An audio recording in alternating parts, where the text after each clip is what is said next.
Continuing to look at carbohydrates. As we take a look at how bonds are forming, we need to understand the numbering system for the carbon atoms. As we take a look at the structure, you'll notice that the carbon atoms, starting here, carbon 1, you find the oxygen that's on the ring. And then the first carbon that follows the oxygen on the ring as you come down, this is carbon 1, carbon 2, carbon 3, carbon 4, carbon 5, and the 6th carbon is not actually part of the ring structure. This is going to become important as you look at the types of bonds that form. Energy is stored in those carbon-carbon bonds. It's harvested in the cellular respiration. The following is a beta glucose or an alpha glucose. If you would take a look at the diagram and jot down your answer.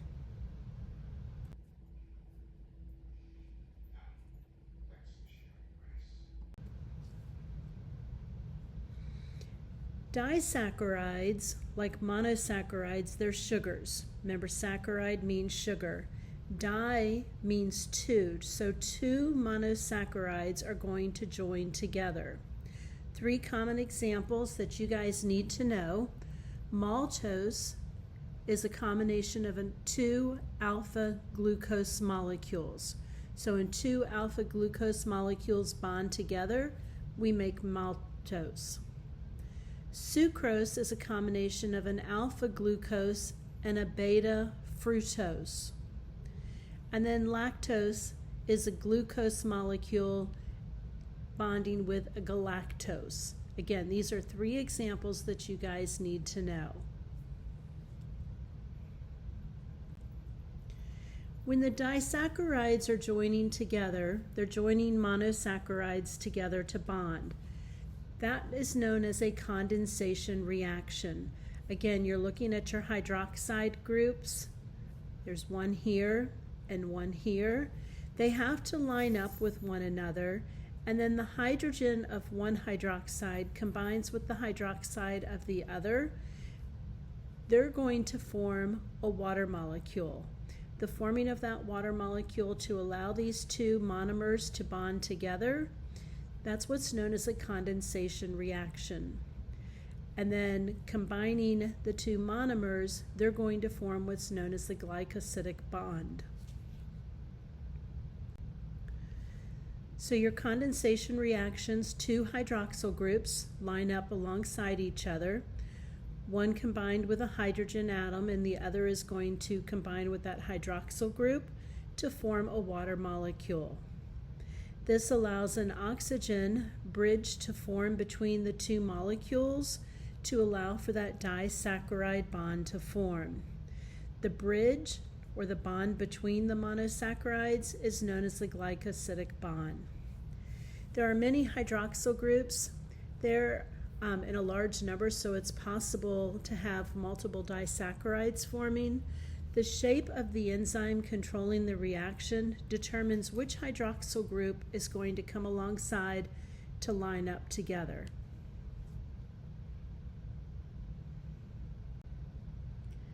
Hydrolysis is the reverse of condensation. In condensation, when 2 monomers bonded together, a water molecule was released. In hydrolysis, water is needed to help break down individual monomers. The addition of water in hydrolysis takes place during digestion of disaccharides and polysaccharides when they are broken down into monosaccharides. This is a little larger diagram to see. Here you're looking at 2 alpha glucose molecules. Both of these are individual monosaccharides. They bond together. See your hydroxyl group and your hydrogen. They've lined up the hydroxyl groups side by side so that the hydrogen of one hydroxide and the other hydroxide group can form the water molecule. There's the glycosidic bond that forms between the two monomers, making this a disaccharide. And then the reverse would be true, where the water molecule would go in, help break apart that glycosidic bond, releasing the two monomers to be individual. And then the water you would have hydroxide forming again on one of the molecules and the hydrogen on the other. This second one is looking at sucrose, where you have your alpha glucose and your beta fructose combining. Again, the two hydroxyl groups line up side by side so that water can be formed, allowing for that glycosidic bond to form. That's known as condensation. And then the reverse hydrolysis, where the glycosidic bond is going to break, water is going to go in. So you would get your water breaking apart so that you would have hydroxide and hydrogen forming again. For this chapter, you guys need to know the different tests that are used to test for the different macromolecules. The first one looking at the presence of sugar for reducing sugars. Reducing sugars can carry out a type of chemical reaction known as reduction. In the process, they are oxidized. If you remember, Leo the lion says "gur" from chemistry for oxidation reduction. The reducing sugars include all monosaccharides and some of the disaccharides.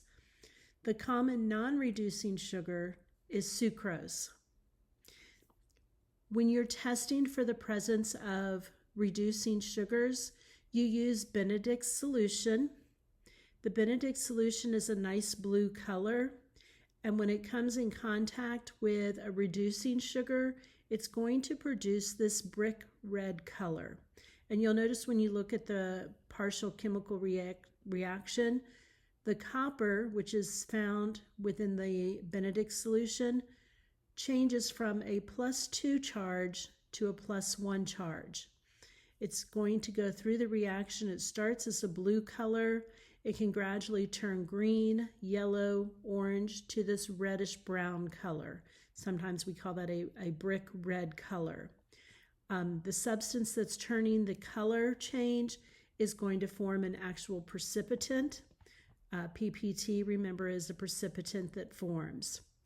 In order for this test to be conducted, it has to have heat.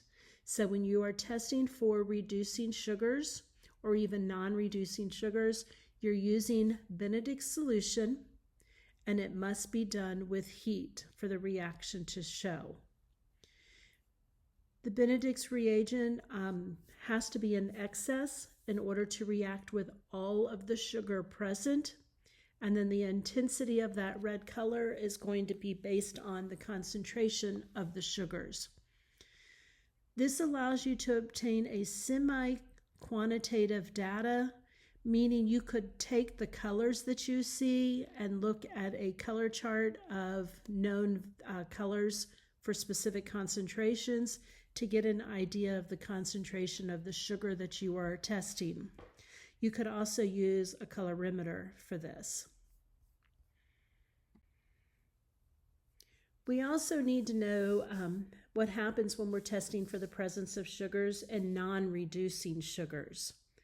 Some disaccharides, such as sucrose, are not reducing sugars.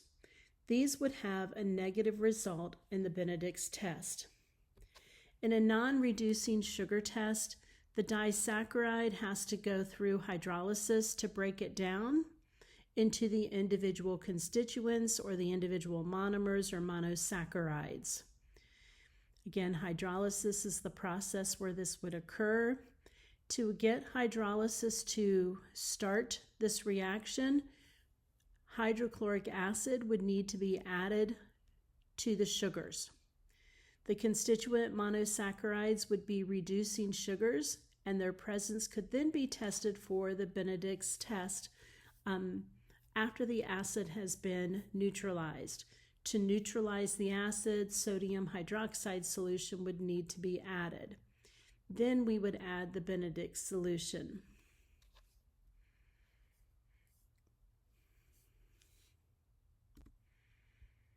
Question time for you guys.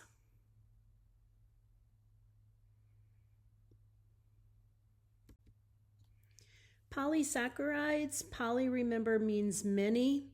Many polymers are made by joining monosaccharides, and that's what the diagram is trying to show you, that each one of these is representing a monomer.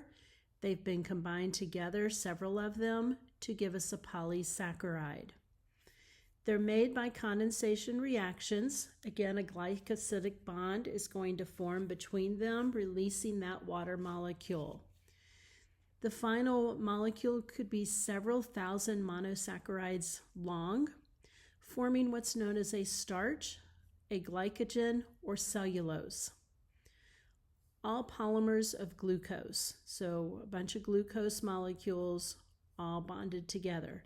Polysaccharides are not considered sugar. Again, polysaccharides are going to be starches, glycogen, or cellulose.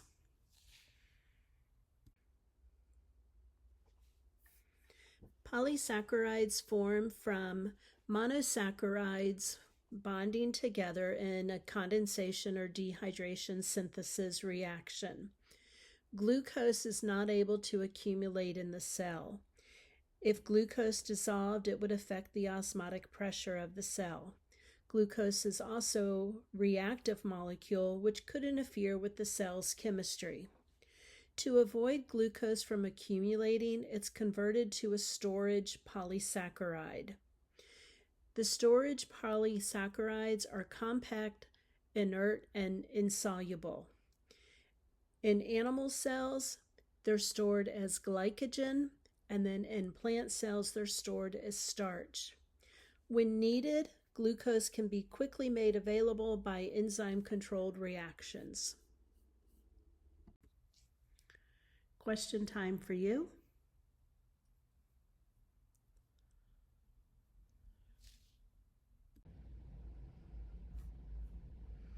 Starch is a mixture of amylose and amylopectin. Looking first at amylose, amylose is formed from alpha glucose molecules forming together by condensation reactions, forming that glycosidic bond. They're going to be linked at the first and fourth carbon. So if you look at the diagram, these are each representing an alpha glucose. And then remember, when you're numbering your carbons, that first carbon follows the oxygen. So here's the oxygen. There's your first carbon, second, third, fourth, fifth, and sixth. So we said that our bond is going to form, that glycosidic bond forms at the first and fourth. Well, that's my first carbon here. And then if you were to look at this carbon on the glucose molecule here, again, here's 1, 2, 3, 4. So this bond, this condensation reaction where you're going to have a glycosidic bond forming, that's the fourth carbon and the first carbon. So you need to know that it's going to occur at the 1,4 linkage between the glucose molecules. And then in an amylose pectin, again, it's a long chain, and then that chain is going to coil into a helical structure to become very compact. When we look at amylopectin, it also has the 1 and 4 links between the alpha glucose. So this one is amylose. This is representing amylopectin, and so is this bottom one. Here's your chain of the alpha glucose. And again, if you look at this diagram, here's the chain portion of the alpha glucose. Again, they're linked at the fourth and first carbon. Fourth carbon, first carbon.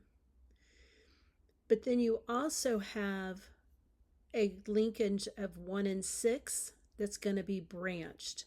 And so this is showing you the branching off, that glucose that's going to get branched off. This diagram is showing you again where it's branched, and then you have the long chain. The long chain is still going to be linked at the first and fourth carbon. But where it branches, that's going to be the first and sixth carbon. So when we look at our diagram of this glucose molecule that's actually getting branched off, remember this was our fourth carbon, so this is the fifth and the sixth carbon. This one represented the first carbon, so it's linked between the first and the sixth carbon. There's the oxygen that forms in between that glycosidic bond, and so then you would start another chain again, forming where it's linked at the first and fourth carbon.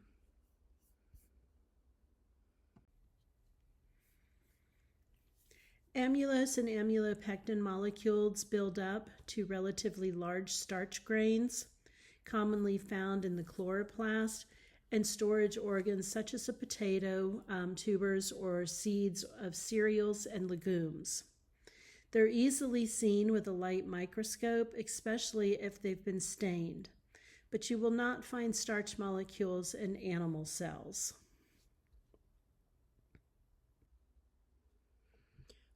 When we look at glycogen, like the amylopectin, it's also made of chains that are linked at the first and fourth carbon from the alpha glucose, and then it branches again at the 1 and 6 carbon that's going to form your branch. So here's your chain. These are glucose molecules that are linked together at the first and fourth carbon. But when it branches, takes a branch, another branch. Each time it branches, it's going to link at the first and sixth carbon. And then once it branches, then it's going to start again a long chain where it's the first and fourth carbon. So here's your long chain that would be forming of the glucose. And then again, they're going to connect at the first and fourth carbon, forming that glycosidic bond. And then the branch that's going to form is between the first and sixth carbon. Glycogen clumped together to form granules. These are visible in the liver and muscle cells.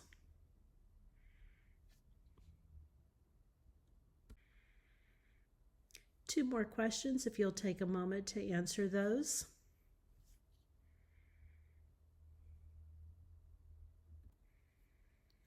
Testing for the presence of starch. Again, you guys need to know the macromolecule test. So testing for starch. Starch molecules tend to curl up into long spirals, and then the center of that spiral is just the right size for the iodine molecules to fit into it. Iodine does not dissolve in water, so the starch iodine complex that forms has a strong blue-black color. So when starch is exposed to iodine, you will see that blue-black color. Cellulose is the most abundant organic molecule of the planet due to its presence in plant cell walls and its slow rate of breaking down in nature. Mechanically, it's very strong. Cellulose is a polymer of beta-glucose and starch, and glycogen are polymers of alpha-glucose.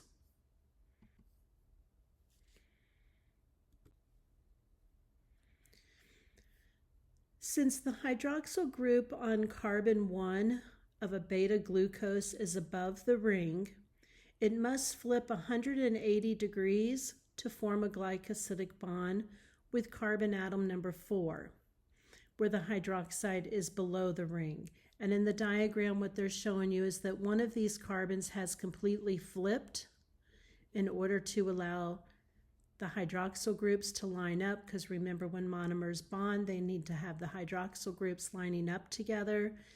We're going to have that glycosidic bond forming. And then as you look at this diagram down here, you can see the monomers, how every other one has been flipped.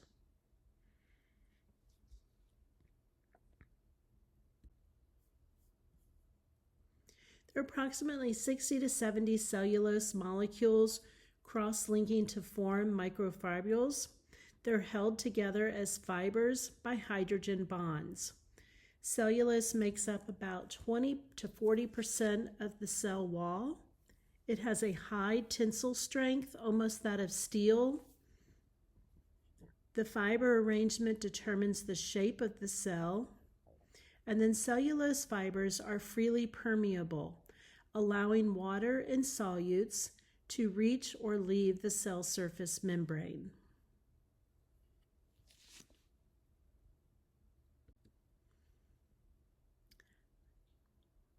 One more question.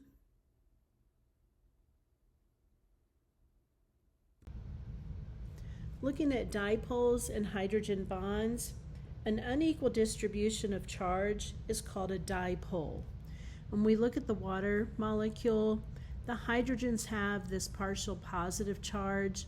The symbol's known as a delta, delta positive on the hydrogen, delta negative on the oxygen. And these uneven distribution of charges is what's known as a dipole. The partial positive of the hydrogen has to bond with the negative on another molecule. Hydrogen bonds form between different molecules. And when we look at a hydrogen bond, you'll notice that you have this dotted line. This is representing the hydrogen bond that would form. Hydrogen bonds are going to be hydrogen bonding with nitrogen, oxygen, fluorine, of different molecules. So this is representing one molecule. They just don't have the entire structure drawn. And then this is a second molecule. And so that hydrogen bond between the partial negative and the partial positive that's forming between them.